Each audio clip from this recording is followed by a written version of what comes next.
আচ্ছা, আমি তো আগের কথাগুলো শুনি নাই কি, আমি শুনলাম যে যে মুফতি ইব্রাহিম সাহেব এবং করোনা ভাইরাস এটা নিয়ে আলোচনা হচ্ছিল।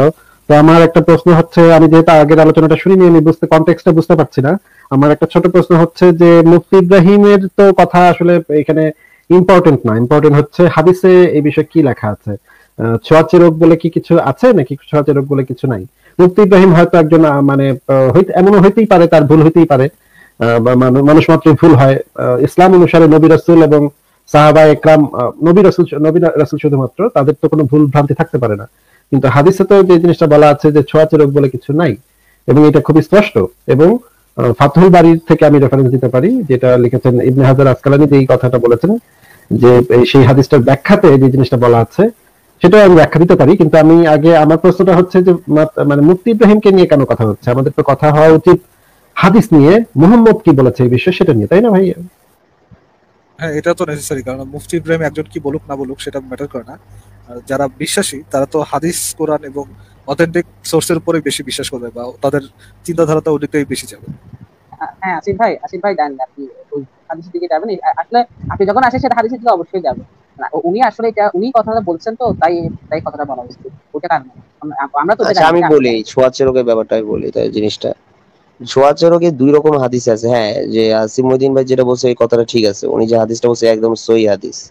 এই হাদিসটাতে নবীজি বলছিল যে প্রথম রোগটা যে আসছে, এই রোগটা কোথা থেকে আসছে, এটা নিয়ে অনেক মারামারি এখনো বাংলাদেশে, এটা নিয়ে অনেক প্রোপাগান্ডা চলতেছে। এটা আহলে হাদিস এবং আমরা যে মসজিদে নামাজ পড়ি হানাফি যারা, বা নর্মাল হানাফিও না, মানে আমরা যারা যে তরিকাতে আছি হানাফি মাযহাবে, এটা নিয়ে অনেক ফাইটিং চলতেছে। যেমন আহলে হাদিস মসজিদে যখন আমি নামাজে যাই, একজনও মাস্ক পরে না, তারা কেউ মাস্ক পরে না। তারা বিশ্বাস করে ওই হাদিসটা যেটা আসিম মঈনুদ্দিন ভাই বলছে যে ছোঁয়াচে রোগ নয়, তারা কেউ মাস্ক পরে না, তারা একসাথে জমাট ভাবেই কাতারে কাতার মিলাই নামাজ পড়তেছে। কিন্তু আমরা যারা যে মসজিদে যাইতেছি তারা দূরে দূরে মাস্ক পরে নামাজ পড়তেছি। কারণ ওই যে আরেক হাদিসের মধ্যে আছে, যদি কোনো জায়গায় মহামারী রোগ থাকে তাহলে ওই স্থান থেকে তোমরা অন্য স্থানে যেও না, এবং অন্য স্থানের লোক ওই স্থানে যেও না, এই হাদিসও আছে। আচ্ছা আচ্ছা এটা ভাই আব্দুল রাজ্জাক ভাই, এক সেকেন্ড ভাই, এই যে দ্বিতীয় হাদিসটার কথা যে বললেন, আমি সেটার ব্যাখ্যাটাই দিতে চাচ্ছিলাম। মানে ফাতহুল বারী থেকে যেটা লিখেছেন ইবনে হাজার আসকালানী, প্রখ্যাত মুহাদ্দিস, পৃথিবীর সর্বশ্রেষ্ঠ মুহাদ্দিসদের একজন, ইবনে হাজার আসকালানী, তার একটা বিখ্যাত গ্রন্থ ফাতহুল বারী। সেই গ্রন্থে তিনি এই যে দ্বিতীয় যে হাদিসটার কথা বললেন, যে কোথাও মহামারী দেখা দিলে বাঘকে দেখলে যেভাবে দৌড়ে পালাতে হয় ঠিক সেইভাবে দৌড়ে পালাও। এই হাদিসটা এবং আগের হাদিসটা, দুইটা হাদিসকে একত্র করে ইবনে হাজার আসকালানী যেটা বলেছেন যে ছোঁয়াচে রোগ বলে আসলে কিছু নাই, ছোঁয়াচে ইসলাম যে মানবে তার এটা বিশ্বাস করতে হবে, ছোঁয়াচে রোগ বলে কিছু নাই, থাকতেই পারে না। নবীর কথা একদম সহি হাদিস, অনেকগুলা সোর্স থেকে পাওয়া সহি হাদিস, 13টা জায়গায় বর্ণনা করা আছে, 13টা হাদিস আছে এটা নিয়ে, 13টা বা 14টা হাদিস আছে। আমার এক্স্যাক্টলি 13টা না 14টা এটা খেয়াল নেই, তবে 13-14টা হাদিস আছে। 12টা মানে সহি হাদিস আছে 12টা, 13টা নাকি আচ্ছা, একই রকম আর কি, একই রকম আর কি 12টা। হ্যাঁ। এবং ইবনে হাজার আসকালানী বলেছেন যে 13টা, আমার যতদূর মনে পড়ে 13টা হাদিস আছে, 13টা বা 14টা। যাই হোক, আপনার কথা সত্য হতে পারে, আমার এত তো মানে এক্স্যাক্টলি হয়তো আমি দুই একটা এদিক ওদিক হতে পারে। ইবনে হাজার আসকালানী যেটা বলেছেন যে দ্বিতীয় হাদিসটা যেটা, সেটা হচ্ছে ছোঁয়াচে কোথাও মহামারী দেখা দিলে এইভাবে এমন ভাবে দৌড়ে পালাও যেন সিংহের বা বাঘের হাত থেকে তোমরা দৌড়ে পালাও। এই কথাটা নবীজি বলেছেন এই কারণে যে আল্লাহর ছোঁয়াচে রোগের কোনো ক্ষমতা নাই। আল্লাহর কারণে যদি আল্লাহ যদি তাকে কোনো রোগ দেয়, তাহলে ওই ইমানদার ব্যক্তির হয়তো মনে হতে পারে যে এই রোগটা ছোঁয়াচে, এবং এই কারণে সে হয়তো ভাবতে পারে যে নবীজির হাদিসটা মিথ্যা। নবীজি যে বলেছে যে ছোঁয়াচে রোগ বলে কিছু নেই, এই হাদিসটা হয়তো সে ভাবতে পারে, তার ধারণা হতে পারে যে আমার রোগ হলো কেমনে, তাহলে তো হাদিসটা মিথ্যা, নবীর কথা তো মিথ্যা হয়ে গেল। তাহলে এই যে এই আতঙ্কটা সৃষ্টি যেন না হয়, এবং তার মনে যেন কুফরের সৃষ্টি না হয়, হাদিসকে অস্বীকার করার মাধ্যমে সে যেন কুফরি না করে ফেলে, এই কারণে মহানবী তাকে মানে বলেছে যে মহামারী যে এলাকায় থাকবে সেই এলাকা থেকে দৌড়ে ফেলাও। এটা তাকে যে দিবে, মানে মানে, এবং এটা কিন্তু মহামারী থেকে না, এটা কিন্তু কুষ্ঠ রোগী থেকে বলা হয়েছে। কুষ্ঠরোগী বলা হয়েছে কুষ্ঠ রোগ থেকে পালাতে বলেছে, মহামারী থেকে কিন্তু পালাতে বলে নেই, বা ছোঁয়াচে রোগ থেকে কিন্তু পালাতে বলে নেই। আরো স্পেসিফিকলি বললে কুষ্ঠ রোগ থেকে পালাতে বলছে। কিন্তু ছোঁয়াচে রোগ বলে কিছু নাই, এটা কিন্তু একদম স্পেসিফিকলি বলে দিয়েছে যে ছোঁয়াচে রোগ বলে কিছু নাই। আর এটা কিন্তু বলা হয়েছে কুষ্ঠ রোগ সম্পর্কে, কুষ্ঠ রোগীকে দেখলে দৌড়ে পালা। এবং ইবনে হাজার আসকালানী যে ব্যাখ্যাটা দিয়েছেন সেটা হচ্ছে, সেটা কিন্তু এই যে ছোঁয়াচে রোগ আছে এটা মিন করে নাই, মিন করেছে যে ইমান দুর্বল হয়ে যাওয়ার আশঙ্কা থাকবে তখন, যদি আপনাকে মানে আসলেই আপনার যদি রোগ হয়ে যায়, তখন আপনি হয়তো ভাবতে পারেন যে আপনার নিশ্চয়ই হাদিস মিথ্যা, তার মানে নিশ্চয়ই আপনার তো ছোঁয়াচে রোগ আছে। আপনি যদি এটা ভেবে আসিফ ভাই, আপনি কুফরিতে লিপ্ত হন, ভাই একটু শেষ করে নি, ভাই একটু শেষ করে নি। এইটা ভেবে যদি আপনি কুফরিতে লিপ্ত হন, এই কারণে নবীজি আপনাকে বলেছে পালাতে, কুষ্ঠ রোগ থেকে, ছোঁয়াচে রোগ থেকে না ভাই। এই যে এই ব্যাখ্যাটা যে আমি দিলাম, মানে আমি আমার ব্যাখ্যা না ভাই, ইবনে হাজার আসকালানী ওনার ফাতুল বাড়িতে দিয়েছেন, আমি আপনাকে সেটা ভিডিও থেকে দেখাতে পারি। এই না ঠিক আছে ব্যাখ্যা ঠিক আছে আচ্ছা আচ্ছা আসিফ ভাই, ঠিক আছে ব্যাখ্যা ঠিক এই যে আছে। কুষ্ঠ রোগের কথাটা, কুষ্ঠ তো মানে এটা তো ছোঁয়াচ্ছে না বোধহয়, না? আরেকটা আছে ঘোড়া রোগের কথা বলা আছে হাদিসে, তাহলে ঘোড়ার পায়ের রোগ। আচ্ছা, যেটা ছোঁয়াচ্ছে না তাহলে সেটা আপনার অমিত আসছে। অমিত ভাই, কুষ্ঠ তো ছোঁয়াচ্ছে না। এখানে মেইন কথা হচ্ছে, আপনি কি আজিজ সাহেব একজন ডেন্টিস্ট মনে করেন যে ছোঁয়াচে রোগগুলো আসলে কিছু নেই? এটা যেটা মেইন কথা নবীজি সাল্লাল্লাহু আলাইহি ওয়াসাল্লাম বলেছেন যে বিশ্বাসের কথাটা, এনে হলো মেইন বিশ্বাসের আকীদা, যেটা প্রথম রোগটা কোথা থেকে আসলো যদি ছোঁয়াচে হয়ে থাকে। আপনি তো একজন ডেন্টিস্ট, আপনি কি মনে করেন প্রথম রোগটা কোনো অতি প্রাকৃতিক পন্থায় আসে, বা ভাইরাসটা কি অতি প্রাকৃতিক পন্থায় তৈরি হয়? না, এটা আমরা যেটা বিশ্বাস করি আমাদের আকীদা অনুযায়ী, যেটা এটা প্রথম রোগটা আল্লাহ পাকই দেয়। আচ্ছা, আপনি এটা তো বিশ্বাসের কথা বললেন, আপনি ডাক্তার হিসাবে কি এটাই ডাক্তার হিসাবে আপনি কি মনে করেন যে প্রথম রোগটা আল্লাহ দেয়? হ্যাঁ, আমরা এটাই বিশ্বাস করতে হবে, প্রথম রোগটা আল্লাহ দেয়। আচ্ছা ভাই, ডাক্তার হিসেবে কি করেন? হ্যাঁ আসিফ ভাই প্লিজ।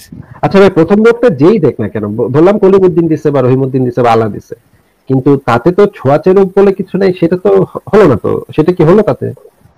এটা আমি তো বললাম আসিম মঈদিন ভাই, এটা নিয়ে আমাদের মধ্যেই মারামারি, আমাদের না ইমামদের না মধ্যেই ভাই, মারামারি। ভাই আপনি যদি এখন হাদিস নতুন লিখতে পারেন তখন সেটা একটা কথা। আপনি নবী বলে গেছে, আপনি তো নবীর কথার উপরে তো কোনো মানামানি হতে পারে না ভাই।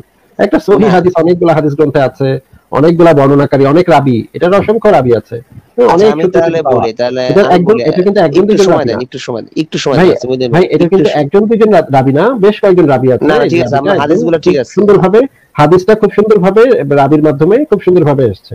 তো এই হাদিসটাকে অস্বীকার, একজন মুসলমান এই হাদিসটাকে অস্বীকারও করতে পারবে না, কারণ এই হাদিসকে অস্বীকার করলে আপনার বড় বড় যে মুহাদ্দিস এবং মানে নবীজির যে বড় বড় সাহাবী, তাদেরকে আপনার অস্বীকার করতে হবে। আবু হুরায়রা, তারপরে আমর, ওনাদের মতো বড় বড় মুহাদ্দিসকে আপনি মানে যারা হতে হাদিস শাস্ত্রের শিক্ষক, একদম ইমাম যাদেরকে বলে, যারা হাদিস শিখাইছে মানুষকে, লক্ষ লক্ষ মানুষ এখন হাদিস পড়ে, যাদের মাধ্যমে, যেই লোকেদের মাধ্যমে, তাদেরকে অস্বীকার করা কিন্তু ভাই বিরাট মানে কুফরি কাজ হয়ে যাবে তখন।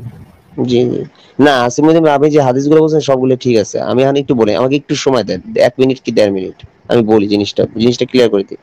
বিষয়টা হচ্ছে নবীজি যে হাদিসটা বলছে, ঠিক আছে, ওটা বলছে প্রথম রোগটা কোথা থেকে আসে, এই কারণে যাতে মানুষ যদি বিশ্বাস না করে। আর ওইখানে আপনি দেখবেন ওই হাদিসের মধ্যে ঘোড়া রোগের কথাও আছে, যে ঘোড়া যে রোগগুলা পায়ে খুরের মধ্যে যে রোগগুলো ছড়াচ্ছিল, তখনও তিনি নিষেধ করছে যে এই রোগটা ছোঁয়াচে না। প্রথম রোগটা তাহলে কোথা থেকে আসছে? এখন মেইন যে জিনিস, এটা সৌদি আরবে আপনি দেখবেন আসিম মঈদিন ভাই, সৌদি আরবে কিন্তু হজ পর্যন্ত বন্ধ হয়ে গেছে, যেটা কোনোদিন হয় না সৌদি আরবে। যে আমি শেষ করি, আরেকটা হাদিস বলতে হয় ভাই, আরেকটা আমি শেষ করি না, আমি চেষ্টা করি আসিম মঈদিন ভাই একটু শেষ করি। আরেকটা হাদিস আছে, মদিনায় কখনো দাজ্জাল এবং মহামারী প্রবেশ করবে না। মদিনা ভাই আসিম মঈদিন ভাই, না আমি একটু শেষ করে নি জিনিসটা। ওখানে মক্কার ইমাম সাহেব বলছে যে প্রত্যেকটা জিনিসই কোরআন মাজিদে লেখা আছে যে ধ্বংসপ্রাপ্ত, ধ্বংস হবে। হ্যাঁ, প্রত্যেকটা জিনিস ধ্বংস হবে এবং একটা বিপদ, প্রত্যেক মানুষের জীবনে বিপদ আসতে পারে। এই কারণে ওই পরিপ্রেক্ষিতে করোনা ভাইরাসের কারণে হজ বন্ধ করে দিচ্ছে, এবং ওই পরিপ্রেক্ষিতে আকীদায় আমাদের মসজিদে এখন ভেতরে মাস্ক পরে। কিন্তু যারা সালাফি, যেটা আসিম মঈদিন বা যে কথাগুলো বলছে একদম সহি হাদিসই বলছে, আসিম মঈদিন হাদিসগুলো একটা ভুল বলে না, আসকালানি যে হাদিসগুলো আছে সেটাই এখন আহলে হাদিসরা মানে, এবং তারা এখনো মাস্ক পরে না। এখনো আমি আসিম মঈদিন ভাই কথাটা বলি, আসিম মঈদিন বুঝতে পারছেন উনি যেটা বলছেন ঠিক, একদম পারফেক্ট, এটা কোনো ভুল নাই। আপনি যেটা বললেন যে সবকিছু ধ্বংস হবে, তাই এটা এই কারণে আমরা করোনার কারণে আমরা হজ বন্ধ করে দিলাম, বা আমাদের কারণে আমাদের এখানে তো কুম্ভমেলা ইন্ডিয়াতে কুম্ভমেলা চালু করে, যার কারণে কিন্তু অনেক সরাই গেছে। এটা ভুল, এটা অনেকবার বলা হয়েছে ওরা করেন। সমস্যা হচ্ছে আপনার এই হাদিসে এক কথা, ওই হাদিসে এক কথা। আপনি বলতেছেন যে হানাফিয়া বা অন্যান্য যে হাদিস, হাসান হাদিস বা সহিহ হাদিস, আসিফ ভাইয়ের কথা যেগুলো সব কিন্তু সহিহ হাদিস। তাহলে দোষটা তো ওদেরও না, দোষটা আপনাদেরও না। আপনাদের উচিত বা কোন একটা সেন্ট্রাল কাউন্সিলের উচিত একসাথে ঠিক করাতে কোনটা আসলে ঠিক। এটা আসিম মঈদিন ভাইয়ের সাথে আমি আসিফ মঈদিন ভাই হাদিসগুলো দেখান, শুনেন এই হাদিসগুলো দেখান, এগুলো যদি আমি বলি শুনুন ভাইজান আমি একটু বলি, শুনেন একটু শুনেন। আসিম মঈদিন ভাইয়ের সাথে মুশফিকুর রহমান মিনার ভাইয়ের প্রচুর আলোচনা হয়েছে ছোঁয়াচে রোগটা নিয়ে। আর মুশফিকুর রহমান মিনার ভাই প্রচুর লিখছে, এই জিনিসগুলা পুরো খোলা ভাবে আলোচনা হয়েছে, এটা বিশ্লেষণ হয়েছে, আসিম মঈদিন ভাই এটা ভালোভাবেই জানে। আসিফউদ্দিন ভাই আপনি নিজেও জানেন এটা নিয়ে কিন্তু অনেক অ্যানালাইসিস বিশ্লেষণে করেছে। তো বিশ্লেষণে কি হয়েছে শুনি, আসিফ ভাই বিশ্লেষণে কি উঠে এসেছে? আসিফউদ্দিন ভাইরে জিজ্ঞেস ভাই, করেন। ভাই বিশ্লেষণে যেটা উঠে এসেছে যে মুশফিক মিনার আমাদেরকে এসে বলেছেন যে ছোঁয়াচে রোগ বলতে কিছু নাই, কিন্তু ছোঁয়াচে রোগ বলতে কিছু আছে। এটাই ছিল আলটিমেটলি, এক কথায় আমি আপনাকে বলে দিলাম। মানে আমি বিচার মানি কিন্তু তালগাছ আমার, তাই তো? এটা না মানে ছোঁয়াচে রোগ বলে তেমন কিছু নাই, কিন্তু ছোঁয়াচে রোগের প্রাদুর্ভাব হলে সেটা থেকে দূরে থাকতে হবে। একই সাথে কন্ট্রাডিক্টরি দুইটা কথা তারা পারে। দ্যাট না ডাজন্ট না মেক ফারাজ ভাই বিচার মানলাম কিন্তু তালগাছ আমার, ওই টাইপের কথা তো। শুনে নেন, তারা একই সাথে সেলফ কন্ট্রাডিক্টরি দুইটা বিষয় একই সাথে মানে। এই যে মক্কা মদিনায় তারা যে হজ বন্ধ করে দিচ্ছে, দেখেন একটা হাদিসে তারা পাচ্ছে ছোঁয়াচে রোগ বলে কোনো কিছু নাই, আর একটা হাদিসে তারা পাচ্ছে কি যে উনি যেটা বললেন যে প্রত্যেকটা জিনিসই ধ্বংসপ্রাপ্ত হবে, প্রত্যেকটা দেশেই হ্যাঁ প্রত্যেকটা জিনিস। মিউট রাখতেছি প্লিজ, আপনাদের একটু নয়েজ হতো এই জন্য মিউট রাখতেছি। এরকম যদি কন্ট্রাডিক্টরি বিষয় মানে দ্বিপাক্ষিক বিষয় আপনাদের আইডিওলজিতে থাকে, এটা তো আপনারা কোনো লাইট চোখে এটা দেখাতে পারে না, কোনো ভালো চোখে আমাদের কাছে দেখাতে পারে না, কেননা দুইটা সেলফ কন্ট্রাডিক্টরি বিষয় আপনারা মানতেছেন। হয় এই জিনিসটা ট্রু হবে, হয় এই জিনিসটা ট্রু হবে না। আপনি একই সাথে আপনি বাংলাদেশ আর ইন্ডিয়ায় একই সাথে আপনি তো অবস্থান করতে পারেন না, একই সাথে আপনি বাংলাদেশ আর পাকিস্তান একই সাথে তো আপনি অবস্থান করতে পারেন না। এখানে আনমিউট করেন না আজিজ সাহেব, আনমিউট করেন না, কথাটা শেষ করেনি তারপর আনমিউট করেন। আপনার কাছ থেকে আওয়াজ হতো এই জন্যই বলছি। এই সেলফ কন্ট্রাডিক্টরি বিষয় যদি আপনারা মানেন, তো আপনারা বলতে পারেন না যে আপনার ধর্মটা কোনোভাবে রেশনাল বা আপনার ধর্মটা কোনোভাবে এটার কোনো একটা সলিউশন দিচ্ছে। আপনাদের এই জিনিসগুলো যদি আপনারা কন্ট্রাডিক্টরি বিষয় মানেন আর বলেন যে আপনাদের আকীদা ঠিক আছে বা আপনাদের এই বিশ্বাস ঠিক আছে, তাহলে তো এটা শুধুমাত্র অন্ধবিশ্বাস ছাড়া অন্য কোনো কিছু বলার মতো আর কিছু নাই। আপনার সেলফ একটা অন্ধবিশ্বাস হবে। ফারাজ ভাই আমি কি একটু বলবো? আমাকে একটু ফ্লোর দিলে একটু বলতাম। আচ্ছা, আমাদের বলা শেষ হলে আমি একটু বলবো তাহলে। হ্যাঁ আসিফ ভাই আপনি বলেন, এখনই বলেন, সমস্যা নাই। আচ্ছা, আব্দুল আজিজ ভাই আপনি কি হানাফি মাযহাবের একটু বলবেন? আমি অ্যাকচুয়ালি সালাফি মাযহাবকে বেশি ফলো করি, আচ্ছা, বেশিটা মানে কোনো মাযহাবের না, মানে মানহাজটা সালাফিটা একটু বেশি ফলো করি, সালাফিটা একটু বেশি ফলো করি। কিন্তু আপনার কথা শুনে এতক্ষণ আমার মনে হচ্ছিল যে আপনি বোধহয় হানাফি মাযহাবের পরে পারিবারিকভাবে বোধহয় আপনি হানাফি মাযহাবের, তাই না ভাই? জি জি জি জি জি। আচ্ছা, তাহলে তো আপনি নিশ্চয়ই আল ফিকহুল আকবর গ্রন্থটা পড়েছেন। এটা হচ্ছে ইসলামী মানে হানাফি মাযহাবের একদম বুনিয়াদি গ্রন্থ, ইসলামের আকীদা একদম ইমাম আবু হানিফা যে মানে মৌলিক যে কয়টা গ্রন্থ এখন পর্যন্ত পাওয়া গেছে, সেইটার ভিতরে একটা হচ্ছে অন্যতম ইসলামী ইতিহাসে অন্যতম শ্রেষ্ঠ গুরুত্বপূর্ণ বই হচ্ছে আল ফিকহুল আকবর, যেটা বাংলায় অনুবাদ করেছেন ডক্টর আব্দুল্লাহ জাহাঙ্গীর সাহেব, খন্দকার ডক্টর আব্দুল্লাহ জাহাঙ্গীর সাহেব। ওনার এই বইটার ভিতরে একটা পরিচ্ছদ আছে, যে পরিচ্ছদটার নাম হচ্ছে ইলমুল কালাম। ইলমুল কালাম চ্যাপ্টারের ভিতরে উনি লিখেছেন যে ইমাম আবু হানিফা যে কথাটা বলেছেন যে দর্শন এবং যুক্তিশাস্ত্র মুসলমানদের জন্য পড়া নিষেধ, কারণ যুক্তি এবং যুক্তি দিয়ে যদি আপনি ওহীকে বিচার করতে বসেন, যুক্তি তথ্য প্রমাণ, এই যে কোথায় করোনা হইতেছে না, এই সমস্ত যুক্তি প্রমাণ দিয়ে যদি বিজ্ঞান দিয়ে যদি আপনি ওহীকে যাচাই করতে বসেন, তাহলে আপনার আকীদা নষ্ট হয়ে যাবে, আপনি আর আকীদার ভিতরে থাকবেন না, ইসলামী আকীদার ভিতরে থাকবেন না। এই কারণে সরাসরি বলে দেওয়া হয়েছে যে দর্শন শাস্ত্র পড়া যাবে না, মুসলমানের জন্য দর্শন শাস্ত্র নিষিদ্ধ, পড়াই যাবে না। কারণ এই দর্শন শাস্ত্র পড়তে গেলে মাথার ভিতরে যুক্তি আসবে, মাথার ভিতরে চিন্তা আসবে, মাথার ভিতরে নানা ধরনের ব্যাপার আসবে যে এটা হইলো কেমনে, না এটা তো মানতে পারলাম না, সেটা তো মানতে পারলাম না, আল্লাহ নবী এটা কি কইলো, আল্লাহ এটা কি কইলো, এরকম নানা চিন্তা আসবে। এই কারণে আপনার ইমাম আবু হানিফা নির্দেশ দিয়ে গেছেন তার ছাত্রদেরকে দর্শন শাস্ত্র পড়াই যাবে না, একদম নিষিদ্ধ। এবং এরপরে ইমাম গাজ্জালি তিনিও একই কথা বলেছেন। তিনি অবশ্য যদিও তিনি মানে ইলমুল কালাম অর্জন করেছিলেন, মানে কালাম শাস্ত্র অধ্যয়ন করেছিলেন, কালাম শাস্ত্র অধ্যয়ন করার পরেও তিনি শেষমেশ এই সিদ্ধান্তে পৌঁছেছিলেন যে কালাম শাস্ত্র অধ্যয়ন করা যাবে না, কালাম শাস্ত্র মুসলমানদের জন্য নিষিদ্ধ। এখন আপনি যে কাজটি এই মুহূর্তে করতেছেন সেটা হচ্ছে আপনি ইমাম আবু হানিফার যে আকীদা সেটা লঙ্ঘন করতেছেন, কারণ আপনি আপনার যুক্তি বুদ্ধি দিয়ে ওহী, মুহাম্মদের বাণীও কিন্তু ভাই ওহী, ঠিক আছে? শুধু আল্লাহর কালাম কিন্তু ওহী না, মুহাম্মদের কথাও ওহী। আল্লাহর কালাম দুই ভাবে আসে, একটা হচ্ছে কোরআন থেকে, মানে সরাসরি যেটা কোরআনে আসছে সেটা, আরেকটা হচ্ছে নবীর মুখ থেকে, নবীকে যেটা নির্দেশ দেয় সেটা। এই যে আপনি যে দ্বিতীয় ওহীকে আপনি যে অস্বীকার করতেছেন যুক্তি বুদ্ধি দিয়ে চিন্তা করে, আপনি এখন বলতেছেন মদিনা বন্ধ করে দিতে হবে, নামাজ পড়ার সময় দূরে দাঁড়াতে হবে, করোনা ছোঁয়াচে রোগ আছে, ছোঁয়াচে রোগের থেকে দূরে সরেন, আপনি মাস্ক পরেন, এগুলা কিন্তু আপনি যুক্তি বুদ্ধি জ্ঞান বিজ্ঞানকে ব্যবহার করে ওহীকে অস্বীকার করতেছেন। আপনি যদি চান তাহলে আমি আল ফিকহুল আকবর বইটা থেকে না ঠিক আছে কথা ঠিক আছে, না দেখাতে হবে না, ঠিক আছে আসিফুদ্দিন ভাই, আপনার কথা ঠিক আছে, আমি একটু কথাটা বলি। এটাও আমাদের 2 মিনিট সময় খুবই সুন্দর একটা কথা বলছে, এটা ফারাজ অর্ণব ভাইকেও আমি বুঝেছি জিনিসটা। আসিফুদ্দিন ভাই একটু যদি শুনতেন আমার কথাটা, ভাই খুব ইম্পর্টেন্ট একটা কথা বলছে। আসিফুদ্দিন ভাই শুনতে পাচ্ছেন? হ্যাঁ হ্যাঁ ভাই হ্যালো, শুনতে পাচ্ছি, বলেন ভাই, আমরা সবাই শুনতে পাচ্ছি। আসিফুদ্দিন ভাই, আমাদের ওই যে সূরা বাকারার, এটা ফারাজ অর্ণব ভাইকেও বলছি যে সবাই একটু মিউট রাখেন, আসিফুদ্দিন ভাইকে জিনিসটা শোনাইতে। যে সূরা বাকারা 2 এবং 3 নম্বর আয়াত, যেমন জালিকাল কিতাবুল লা রাইবা ফিহি, ইহা এমন একটা কিতাব যার মধ্যে কোনো সন্দেহ নাই, আল্লাযিনা ইউমিনুনা বিল গায়বি ওয়া কিমুনাস সালাতা ওয়া মিম্মা রাযাকনাহুম ইউনফিকুন, যারা গায়েবের প্রতি বিশ্বাস রাখে ও সালাত প্রতিষ্ঠা করে তারই মুত্তাকি। গায়েব কি? এখানে মুহাদ্দিসগণ বলছে আল্লাহ, নবী রাসূল, তার কিতাব, ইহকাল পরকাল, জান্নাত জাহান্নাম, হ্যাঁ, এবং ভালো মন্দ তকদির, এগুলা গায়েব, এগুলা দেখা যায় না, এগুলা আমরা বিশ্বাস করবো, এগুলা পিছনে আমরা কোনো যুক্তি খাটাবো না, এগুলার পিছনে আমরা কোনো যুক্তি খাটাবো না। সেটা সূরা বাকারা 285 নম্বর আয়াতে বলে দিচ্ছে, ওয়াকালু সামিনা ওয়া আতানা, আমরা শুধু শুনলাম এবং মানলাম, শুধু শুনছি এবং মানছি, কোনো যুক্তি খাটাবো না। এছাড়াও সূরা আলী ইমরানে লেখা আছে, যদি আমরা আমাদের এই আকীদা, এই ওহী বাদ দিয়ে যদি অন্য কিছু অনুসন্ধান করি, আমাদের ধর্ম থেকে ত্যাগ হয়ে যাবো, মুরতাদ হয়ে যাব। তো এখন যে আমাদের ইমাম সাহেব যেটা বলে, আমি নিজেও এটাতে দ্বিমত পোষণ করি। আমাদের ইমাম সাহেব বলে যে, যে মসজিদে তুমি যাবা তোমার এলাকা ছেড়ে, বা তুমি যদি সফররত অবস্থায় বা ট্রাভেলিং অবস্থায় অন্য মসজিদ গেলা, সেখানে দেখতেছো যে এরকম অবস্থা, বা জোরে আমিন বললে রাগ হয়ে যাচ্ছে, বা আস্তে আমিন বললে কিছু বলতেছে না, তখন তুমি ওইভাবে ওই মসজিদের পরিবেশটাকে মনে নিবা যে এরাই তোমার মুমিন, এরাই তোমার ভাই। এটা হচ্ছে মাসালা, এটা হাদিস না। আজিম আগে বলে নিলাম, কিন্তু যুক্তি খাটাই না, আমরা আমরা খালি অর্ডার ফলো করি নবীজি। আমি কিন্তু নিজে সালাফিটা বেশি ফলো করি, আমি যুক্তি কিন্তু খাটাই ভাই, না। কিন্তু ভাই এখানে তো আপনারা যুক্তি খাটাচ্ছেন, আপনি তো দেখতে পাচ্ছেন যে যুক্তি খাটায় আপনারা বুঝতে মদিনা পারছি, বন্ধ করে কিছু করার দিচ্ছেন। নাই, কিছু করার নাই ভাই, আমি তো তাহলে স্বীকার তো আপনি করবো, কি আকীদা, করবো। কারণ আপনি সালাফি আসিফ আকীদা ভাই থেকে বিচ্যুত হইলেন, আপনি সালাফি আকীদা থেকে বিচ্যুত হইলেন, আপনি যদি বলেন এখন যে আমি না ভাই আমি সালাফি না, আমি হানাফি মাযহাবের, হানাফি ভাই আকীদা থেকেও বিচ্যুত হইলেন না ভাই। ভাই ভাই আপনি আমি যে কিছু কথাগুলো এখন করার নাই বললেন, ভাই, এখন যে এখন কথাগুলো বললেন, না না, আমি এটা কথা দিয়ে বলি, এটা আমি দিয়ে কথা একটা বলি, কথাই বলি, দাঁড়ান না, একটা আমি কথা, একটা কথা, আসিফউদ্দিনের ছোট সাথে একটা কথা কথা, বলি, আরে আসিফ ছোট ভাইয়ের একটা সাথে কথা কথা বলি বলি শোনেন, না। ছোট একটা কথা বলি শোনেন। এটা মানে এটা যে কথাগুলো বলেন, এটা কি হলো জানেন?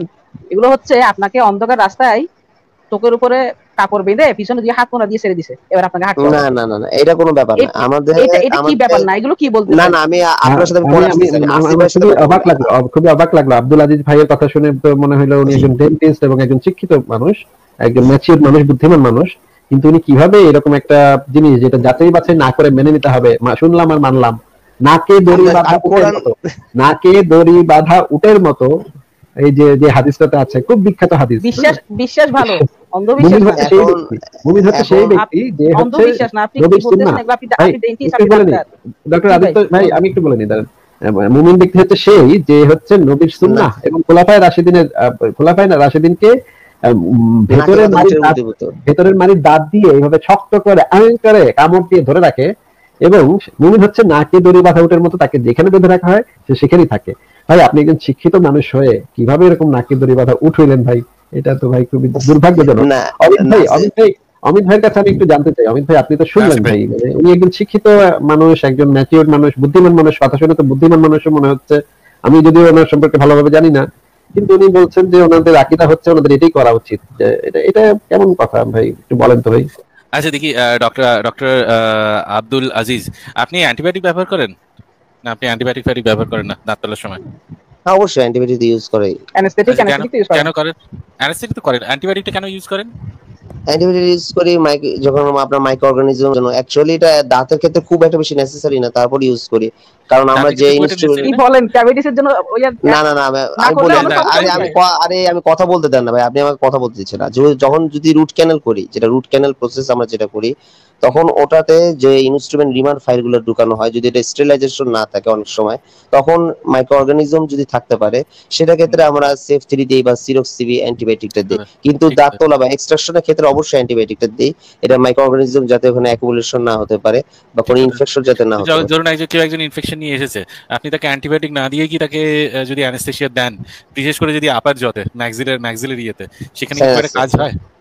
ম্যাক্সিলারি সাইনাসে নয়, সাইনাসে তো ইয়ে দেন না, ম্যাক্সিলারি ইয়েতে যদি ম্যাক্সিলারি বোনসে ওখানে যদি ইনফেকশন থাকে, আপার জতে যদি আপার মোলার বা ইয়েগুলোতে যদি ইনফেকশন থাকে, তখন তো অনেক সময় দেখা যায় যে অ্যানেস্থেটিক্স দিলেন, সেখানে ভালো করে কাজ ডিফিউজ করবে হবে না, না, কাজ করবে না, কাজ কাজ করবে করবে না, না। ঠিক আছে, তাহলে তো অ্যান্টিবায়োটিক আপনাকে দিতেই হচ্ছে। কাভারেজ এবার এই করতেই হবে। অর্গানিজম গুলো আসে কোথা থেকে? অর্গানিজম আছে আপনার, মানে জীবাণু, অসুখ হলে, সিক হলে, জীবাণু কোথা থেকে হইলে। আসে? আপনি যে এই যে এতগুলো কথা বললেন যে অর্গানিজম, আপনি যে একটা ইনস্ট্রুমেন্ট, সেই এখানে ইনস্ট্রুমেন্টগুলো সেল থেকে স্টেরিলাইজ আসে, করে রাখতে হবে। গ্র্যানুলেশন হয়, সেলে গ্র্যানুলেশন থেকে আসতে পারে, সেল গ্র্যানুলেশন থেকে আসতে পারে, অ্যাকুইলাইটিস হতে পারে, সেলুলাইটিস হতে পারে, স্কোমাস কার্সিনোমা থেকে। আসে কোথা থেকে সেল অর্গানিজমগুলো আসে কোথা থেকে? আপনি কি নিজে কি এটা ডেভেলপ হয়, মানে বডি থেকে এই জিনিসটা কি ডেভেলপ হয়, আসে কোথা থেকে অর্গানিজম? এটা আমাদের মাইক্রোঅর্গানিজমের মধ্যে যদি ব্যাকটেরিয়া গঠিত হয় তাহলে ব্লাডের ভেতরে যে হয় জেনারেলি, ধরুন যেমন ধরুন যে স্ট্যাফিলোকোকাস, ব্লাডের ভেতরেই যে হ্যাঁ ব্লাডের ভেতরেই থাকে যেগুলো খারাপ ব্যাকটেরিয়া গুলো, যেগুলো ব্লাডের ভেতরে খারাপ ব্যাকটেরিয়া, এগুলো তো তাহলে দেখুন, তাহলে তো আপনার ইমিউনিটি সেলের ভেতর যেগুলো থাকে সেগুলোই অ্যাকুরেশন হয়, তাহলে খারাপ আপনার সেলগুলো। এখানে যে আপনার যে প্রথম ইয়েটা কোথা থেকে এলো, প্রথম ইনফেকশনটা কোথা থেকে এলো, সেই ইনফেকশনটা আপনি দেখলেন কোথা থেকে এলো। তার মানে এই যে এটা যে একটা কন্টাজিয়াস, আপনার হাত যদি নোংরা থাকে, আপনি যখন ইয়ে করেন, যখন ধরুন রুট আমি ক্যানাল বুঝতে পারছি আমি বুঝতে পারছি আপনি কি বুঝাতে যাচ্ছেন, বুঝতে পারছি আপনি ওই হাদিসটা মিলাতে যাচ্ছেন, কিন্তু নবীজি যে আমি সেটা আমি দেখুন, আমি ধর্মের অত জিনিস জানি না ভাই, ঠিক আছে? আমি সত্যি কথা বলতে কি, আমি ধর্মের অত জিনিস, বিশেষ করে ইসলাম সম্পর্কে আমি কিছুই জানি না, ঠিক আছে? ধরে নিন, ঠিক আছে, আমি সত্যিই জানি না, ঠিক আছে, কিছুই জানি না। কিন্তু আপনি তো মেডিকেলে এই জিনিসটা পড়েছেন এবং এই জিনিসটা তো নিজে হাতে করে এই জিনিসগুলো দেখেছেন, তাই না? জি জি জি জি। তাহলে আপনি কি করে এই জিনিসগুলো বিশ্বাস করেন ভাই? এখন কি করে বিশ্বাস করি ভাই? এখন আসিমউদ্দিন ভাই যেটাই বলো, এখন কনভার্ট বা কনভিন্স করার জন্য এখন তো ব্যাপার না, আমাদের আমরা শুধু অর্ডার ফলো করি। হ্যাঁ, অর্ডার ফলো করে বুঝতেছি শুনেন, হয় এটা সঠিক না হলে ওটা সঠিক, দুটাই সঠিক হবে না, ঠিক আছে? একটা সঠিক হইতে পারে, দুটো সঠিক কখনো হবে না। হ্যাঁ, কারণ এই দুটো কন্ট্রাডিক্টরি, এটা সম্পূর্ণ কন্ট্রাডিক্টরি, হয় এটা হবে নাহলে ওটা হবে। আমরা যখন এই যে কিছু সিম্পটম দেখার পর যখন একটা ডিজিজকে আমরা যখন করি, এক্সক্লুড করি, তখন আমরা বুঝতে পারি যে হয় এটা হবে নাহলে এটা হবে, হয় এন্ডোকার্ডাইটিস হবে বা অন্যান্য ডিজিজ হবে, এরকম। কিন্তু দুটোই হবে না কখনো একটা। হ্যাঁ, দুটো হয়, এটা অন্যান্য ক্ষেত্রে, খুব রেয়ার ক্ষেত্রে হয়। কিন্তু আপনি যে বলেন যে অর্ডার ফলো করা, কোরআন এবং হাদিস এবং আপনার অন্যান্য যে রিলিজিয়াস ধর্মগুলোতে বলা যায় না তোমাকে এভাবেই করতে হবে, তোমাকে এটাই দেখতে হবে, তাহলে এটা কি ইচ্ছা করে বা সৃষ্টিকর্তা কি কখনো আমাদের এই যে আমাদের বুদ্ধি যে আমাদের ব্রেনটা দিছে, আপনার মধ্যে সৃষ্টিকর্তা আমাদের ব্রেনটা দিছে, সেটা কি উনি আমাদেরকে এরকম বন্ধ করে দিছে যে আমাকে এই চোখ বন্ধ করে এটাই দেখতে হবে, এটাই মানতে হবে? কোনো যুক্তি নাই, কোনো তর্ক নাই। না না, চিকিৎসার জন্য তো বলছে, চিকিৎসার জন্য বাদ দেন না, আপনি যে এখন বললেন যে আপনার কি বলে জান্নাত দোজখ অন্যান্য দিয়াগুলো বললেন যে এগুলোকে আমাকে চোখ বন্ধ করে মানতে হবে, এগুলোর ব্যাপারে কোনো কথাই বলা যাবে না, কেন? না না না না না, আদিত্য ভাই আপনি একটু ভুল বলছেন। জান্নাত জাহান্নাম না, শুধু ইসলামের যে কোনো বিষয় যেটা আল্লাহ বলেছেন এবং তার নবী বলেছেন, সমস্ত বিষয় নির্দ্বিধায় কোনো ধরনের প্রশ্ন ছাড়া শুনলাম আর মানলাম, কোনো কথা নাই, শুনলেন আর মানবেন, আর কোনো কথা, কোনো প্রশ্ন, কোনো চিন্তা করা যাবে না। মানে একটা স্লেভের মতো, সিরিয়াসলি, এটা যে কোনো রিলিজিয়ন হোক, আমাদের এটা কি বুদ্ধিমত্তার সংকীর্ণতা না? আপনি বলুন, আপনি এটা বুদ্ধিমত্তার সংকীর্ণতা না? সৃষ্টিকর্তাকে আমি বিশ্বাস করলাম, সৃষ্টিকর্তাকে আমি বিশ্বাস করলাম, মানে না, এটা বিশেষ ক্ষেত্রে ঈমানের ক্ষেত্রে যে কথাগুলো আছে। আচ্ছা শুনুন, আপনি বলতেছেন ঈমান আনতে হবে, ঈমানের জন্য কি আছে নবীজির কথা? না না না না, এই যে এখন ভুল বলছেন আদিত্য ভাই, ভুল বলছেন। যে বিষয়ে কোরআন হাদিসে কোনো ইনস্ট্রাকশন নাই, সেই বিষয় শুধুমাত্র আপনি ইজমা কিয়াস করতে পারেন। না, তারা ঠিক আছে, যে বিষয় কোরআন হাদিসে পরিষ্কার ভাবে বর্ণনা করা আছে, পৃথিবীর কোনো বাপের বেটা ইসলাম আলা, সেইখানে কোনো ধরনের ইজমা কিয়াস করার কোনো এখতিয়ার নাই। সমস্ত মুসলমান যদি একত্র হয়েও বলে আমরা ইজমা করলাম, কোরআনের এই আয়াতটা চেঞ্জ করে ফেলবো, আমরা হবে না। যেমন কিছুদিন আগে কি রিজভি ইন্ডিয়াতে, অমিত ভাই জেনে থাকবেন, ওনাদের সুপ্রিম কোর্ট একটা করছিলেন যে কোরআনের 26টা আয়াতকে ওরা বাদ দেওয়া হোক বা বদল করা হোক। এটা ওটা তো মানে না, উল্টো ওনাকে 1 লাখ টাকা জরিমানা দিচ্ছে, তারপর ওনার উপরে আপনার ফতোয়া জারি হয়েছে, ঠিক আছে কিনা? তো উনি দেখাইছে কোন আয়াতগুলো কন্ট্রাডিক্টরি, এবং এটাও বলছে যে এটা আসল কোরআন না, এটা হয়তো ওসমানী কোরআন বা অন্যান্য কোরআন মিলে, এটা আমি এটা আসিফ ভাই খুব ভালো মতো জানেন। তো আপনি চিন্তা করে দেখ, হয় এই যে কোরআন এবং হাদিসে যে আসিফ ভাই এতগুলো কথা বলেন যে কোনো ভাবে আপনাকে কোনো প্রশ্ন ছাড়া যে কোনো ভাবে আপনাকে যদি চোখটা উপরেও ফেলি, বাস দুটা হাত দিয়ে স্পর্শ করে হলেও আপনাকে কাজগুলো করে দিতে হবে, আপনি পারবেন? চিন্তা করে দেখেন।